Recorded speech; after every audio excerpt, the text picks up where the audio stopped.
ঘুরে দাঁড়িয়ে বলেছিল ওই রিভোল্ট। সেদিন যদি স্বাধীনতা না হতো, এই সেনাবাহিনীদের তারা নিয়ে যে ফাঁসির কাছে তুলতো। শহীদ রাষ্ট্রপতি জিয়াউর রহমান জীবনের তোয়াক্কা করে নাই। দেশ স্বাধীনতার পিছনে তাকে উপাধি দেওয়া হয়েছিল জেড পোস্টের প্রধান, তাকে দেওয়া হয়েছিল বীর উত্তম, যিনি এদেশের মানুষের জন্য জাতীয়তাবাদী শক্তি প্রতিষ্ঠা করেছিল, যার নাম দিয়েছে বিএনপি। এই দলের জন্য আমরা আজকে এখানে সবাই উপস্থিত রয়েছি। বিএনপি যখন শহীদ রাষ্ট্রপতি জিয়াউর রহমান কেন হত্যা হলো, তার কর্মকাণ্ডে দেশকে যখন এগিয়ে নিয়ে যাচ্ছিল, তখন এই কুচক্রী মহল তাকে হত্যা করেছে। আপনি জানেন স্যার গঠন হয়েছিল 8টি দেশ নিয়ে। বাংলাদেশের বর্তমান অবস্থা 8টি দেশের সর্বনিম্নে। এদেশের অর্থনৈতিক অবস্থা কেন ভঙ্গুর করে দেওয়া হয়েছে?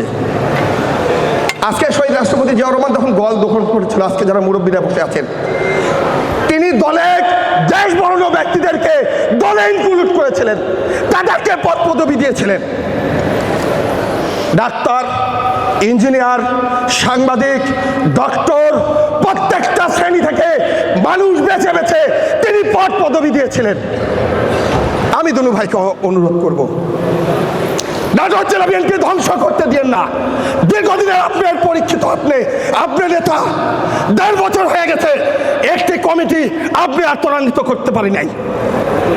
সমস্ত লোকের আজকে কোনো পদ নাই, পদবিহীন বসে আছে।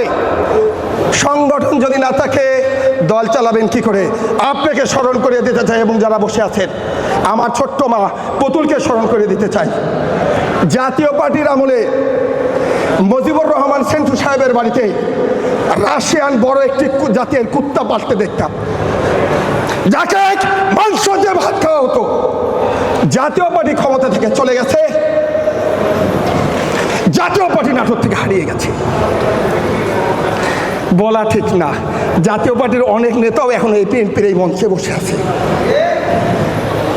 বিএনপিতে বসে আছে। দল যদি ঠিকঠাক রাখে, ক্ষমতা থেকে চলে যাবেন, দল আর খুঁজে পাবেন না। বারবার মানুষ আপনাকে সুযোগ দিচ্ছে, নিজের আমিত্ব আর ক্ষমতাকে জাহির করতে যে দলটাকে ধ্বংস করেন না। এই দলের পিছনে শ্রম আছে। 7 মাসের প্রেগনেন্ট ওয়াইফ রেখে পালিয়ে গেছি। আওয়ামী লীগের সাথে আঘাত করি নাই, মামলা হয়েছে, অনেকের নামেই কোনো মামলা নাই, একটি মামলাও নাই। রাজনীতির সাথে আপনার সাথে ছিলাম, আপনাদের সাথে ছিলাম, দলকে ভালোবেসে, কোনো কিছু লোভে নয়, মানুষের ভালোবাসা আর দলের আদর্শকে বুকে ধারণ করে চলতে চেয়েছি। আগামী দিনেও চলব ইনশাল্লাহ। এই একই পথে আগামী দিনে দলকে সুসংগঠিত রাখার আমি আবার অভিপ্রায় ব্যক্ত করে, আবারও সকলের সুস্বাস্থ্য এবং মঙ্গল কামনা করে আমার বক্তব্য শেষ করছি। খোদা হাফেজ, বাংলাদেশ জিন্দাবাদ, শহীদ অমর হোক, খালেদা জিয়া জিন্দাবাদ, তারুণ্যের অহংকার তারেক রহমান জিন্দাবাদ। আসসালামু আলাইকুম ওয়া রাহমাতুল্লাহি ওয়া বারাকাতুহু।